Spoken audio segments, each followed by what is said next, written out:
মসজিদুল আকসার ভবন নির্মাণ করেন কে? সুলাইমান আলাইহিসসালাম। খলিফা আব্দুল মালিক ইবনে মারওয়ান। সূরা কফ কোরআনে কারীমের কততম সূরা? 50তম।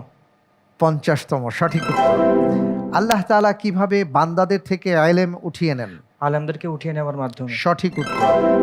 হিজরতের সময় রাসূল সাল্লাল্লাহু আলাইহি ওয়াসাল্লাম যে পথে বের হলেন সেটা কোন দেশে যাওয়ার পথ? সিরিয়া। ইয়ামান। হাবশার মাটিতে প্রথম হিজরতকারী কারা?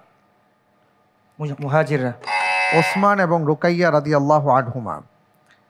জমজম শব্দের অর্থ কী? বাধা দেওয়া। শক্ত করে বাদ দেয়া। মুসলিম বিশ্বের সর্বপ্রথম ভূগোল বিষয়ক পূর্ণাঙ্গ গ্রন্থ রচনা করেন কে? আল ফারাবি। ইবনে খোরদাদবি। সূরা কাসাসে মক্কা নগরীকে কি নামে উল্লেখ করা হয়েছে? উম্মুল কুরা। মাআদ।